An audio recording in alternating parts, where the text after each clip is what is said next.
Here we are again talking about the real estate contract. I'm Brandy with the Come Home team from Better Homes and Gardens, and I'm here this week with a tip for you if you're selling your house. So we are on part 5 of this series, and we're finishing today. We have 2 pages. Well, I guess technically we have 3 pages, but the last page is really just signatures. So let's jump right in.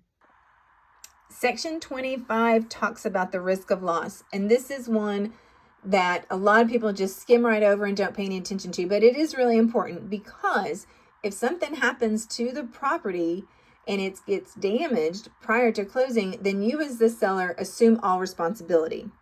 Now the buyer does have 3 options. They can either, 1, they can enter into a different written agreement where you agree to restore the property back to the condition it was at. They can accept any insurance proceeds related to the property and accept the property in the current existing damaged condition, or they can terminate the contract altogether. Now, if they select option 1 or 2, those documents have to be prepared by a licensed attorney. I cannot do it as a realtor. So if they select option 1 or 2 and you agree, you got to go to an attorney to get those documents written up. Also, if the buyer selects option 2 and they're going to collect the proceeds from the insurance company, they can only collect proceeds up to the purchase price amount. So if the proceeds from the insurance company are more than the agreed to purchase price, they get up to the purchase price, and you as the seller get anything above that. We're going to skip through these next sections pretty quick. Section 26, governing law, says that if this goes to court, it is based on the laws in the state of Arkansas. Severability, section 27, means that any invalid part of this agreement does not affect any valid part, which sounds kind of weird.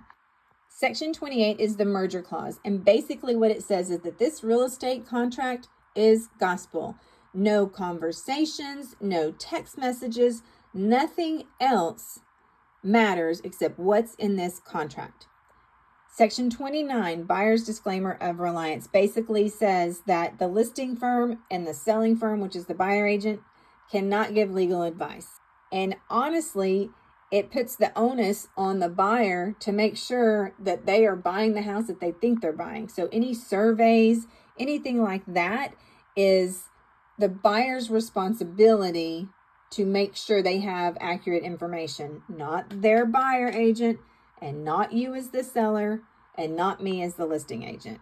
And then finally, it says that the buyer agrees to sign page 4 of the inspection repair survey addendum, which we'll go over later, and accept the house at closing. All right, we are on page 14, so we're almost done. The first part is section 30, and it says other. This is pretty open-ended, and this is where you can put information in here that is not already covered on the real estate contract. Section 31 talks about time, basically says that the buyer and you as the seller will make this a priority so that we can get the deal done. Section 32 talks about attorney fees. That means that if you have to go to court for anything and there is an attorney that is required, then you as the seller will pay for your fees, the buyer will pay for their fees, and you guys do not hold the agents responsible. Part 33 is kind of weird, but it basically says that any counterparts of this real estate contract will be executed as the original, and all counterparts together will act as one and the same, and it just references back to that serial number that we talked at the very beginning.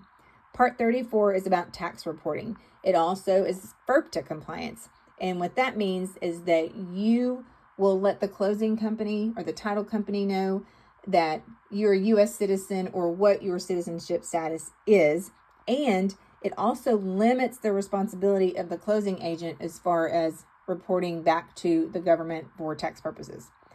Section 35 is the licensee disclosure. And so this is where if you as the seller are also a licensed agent, or if the buyer is, or if either party is part of an LLC or company that is purchasing and selling this property, this is where you would disclose that. And then finally, section 36 is the expiration date. And it basically says that this contract is valid, the offer is valid until this date, and then after that it's expired and is no longer on the table. Page 15 of 15, yay, we're there. At the very top of this, it just says that this is the legal binding document, and so you need to take it serious, okay? Below that, you've got the real estate contract was executed on this day, and that's where your buyers will sign and their agent will sign. And then below that, if you accept, then you sign that it was executed. Your agent and broker will also sign. If you do not accept it and you're either rejecting it or you're going to give them a counter offer, there's a section at the very bottom where you will identify or notify them of that. Okay, that's it. We finished the real estate contract. It only took us 5 weeks. So I hope that the information that I've provided has been helpful. I'm sure you're going to have questions. I'm not a licensed attorney. I can only interpret this document based on my experience and my conversation with more experienced agents. So thank you guys so much for watching. We're going to continue going through these legal documents so that you know what we know.